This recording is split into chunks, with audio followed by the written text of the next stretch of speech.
मुझे भगवान राम के मंदिर में जाने का मौका मिला जिस दिन प्राण प्रतिष्ठा का कार्यक्रम हो रहा था। मुझे 370 के कार्यक्रम जब इसको हटाया गया धारा को, उसका इतिहास देखने का मौका मिला। ऐसे मौके मिले हैं जिनसे मुझे सीखने का मौका मिला, आगे बढ़ने का मौका मिला। आपके आशीर्वाद से, आपके प्यार से, जिस तरीके से आपने आशीर्वाद और प्यार दिया है, मैं आपको आश्वस्त करना चाहता हूं कि अगले 30-40 साल जब तक सार्वजनिक जीवन में हूं, आपका हूं, आपके लिए रहूंगा, आपके साथ खड़ा रहूंगा और आखिरी दम तक जो कर सकता हूं। पद की दरकार नहीं है, पद तो आने जाने आज है नहीं है, यही बाबूजी से सीखा है। पद टेम्पररी, आप परमानेंट हो, सिर्फ यही कहना चाहता हूं। बहुत बहुत धन्यवाद, आप लोगों ने बहुत समय निकाला। चाहे मैं बात करूं 1857 की लड़ाई की या 1947 की आजादी की लड़ाई की, ब्राह्मण समाज ने आगे बढ़कर हमेशा से अपना योगदान दिया है और देश के नवनिर्माण में अपना खून पसीना दिया है।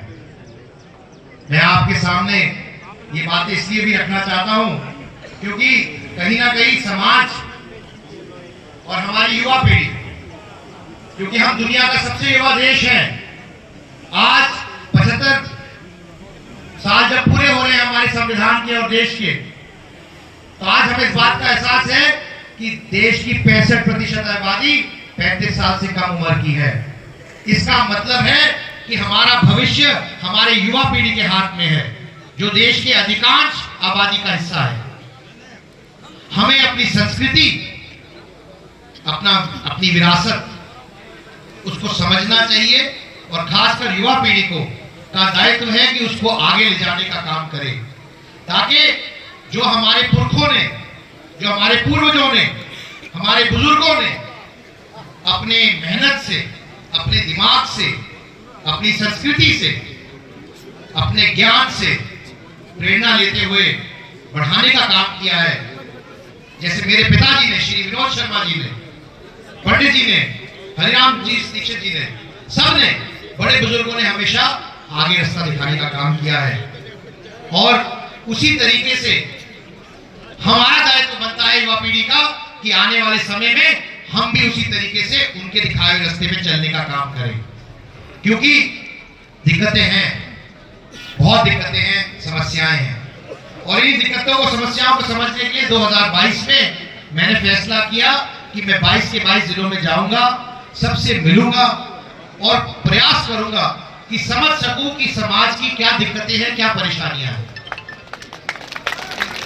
आप सबके आशीर्वाद से, आप सबके साथ से मैं 2022 में दिसंबर में करनाल में की पवित्र भूमि में हमने भगवान परशुराम जी का महाकुंभ आयोजन किया।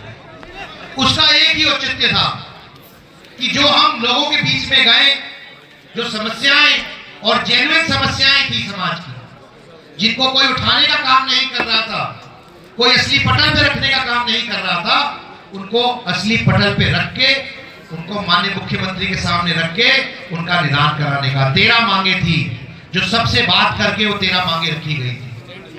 उनमें से अधिकांश मांगे, 11 मांगे पूरी हो चुकी हैं, 2 रह रही हैं। लेकिन मैं आज आपको इस मंच से आश्वासित करके जाता हूं कि वो 2 छोड़ी नहीं है मांगे, वो भी पूरी कराएंगे। वो भी समाज की जो मांग थी, वो भी सही पटल पे रखने का काम करेंगे। माननीय मुख्यमंत्री जी श्री नैब सिंह सैनी जी के सामने रखने का काम करेंगे।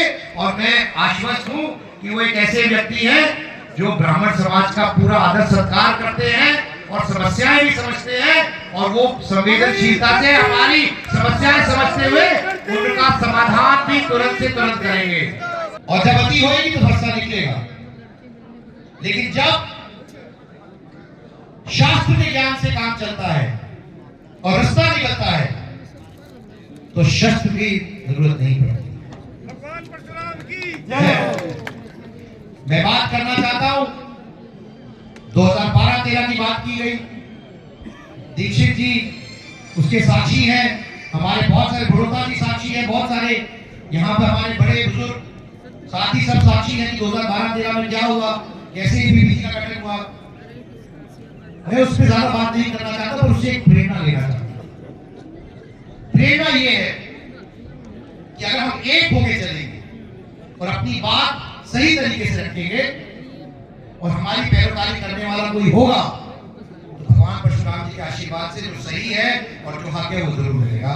शस्त्र का भी इस्तेमाल होता है, लेकिन शास्त्र के ज्ञान के बाद क्या उचित है क्या अनुचित है, क्योंकि तभी हमारे यहाँ भगवान राम को भी बोला जाता है मर्यादा पुरुषोत्तम राम।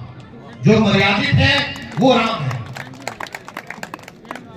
तो ब्राह्मण कुल में पैदा होने के नाते, भगवान परशुराम जी के वंशज होने के नाते हमें इस बात का भी ध्यान रखना चाहिए कि जब फरसा निकलता है तो खाली वापस नहीं जाता और हर बात पे फरसा नहीं निकलता है, और जब अति होएगी तो फरसा निकलेगा। लेकिन जब शास्त्र के ज्ञान से काम चलता है और रास्ता निकलता है तो शस्त्र की जरूरत नहीं पड़ती।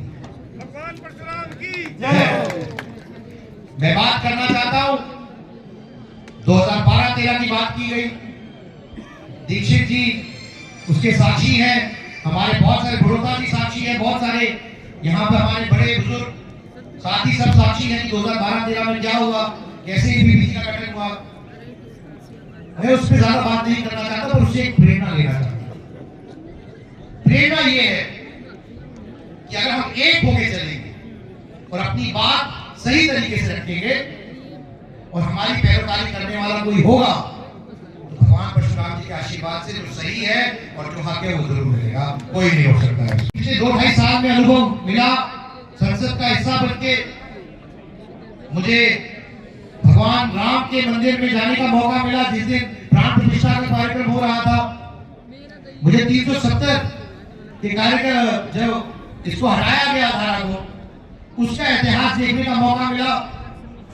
ऐसे मौके मिले हैं जिनसे मुझे सीखने का मौका मिला, आगे बढ़ने का मौका मिला। आपके आशीर्वाद से, आपके प्यार से, जिस तरीके से आपने आशीर्वाद और प्यार दिया है, मैं आपको आश्वस्त करना चाहता हूं कि अगले 30-40 साल जब तक सार्वजनिक जीवन में हूं, आपका हूं, आपके लिए रहूंगा, आपके साथ खड़ा रहूंगा और आखिरी दम तक जो कर सकता हूं। पद की दरकार नहीं है, पद तो आने जाने आज है नहीं है, यही बाबूजी से सीखा है। पद टेम्पररी, आप परमानेंट हो, सिर्फ यही कहना चाहता हूं। बहुत बहुत धन्यवाद, आप लोगों ने बहुत समय निकाला।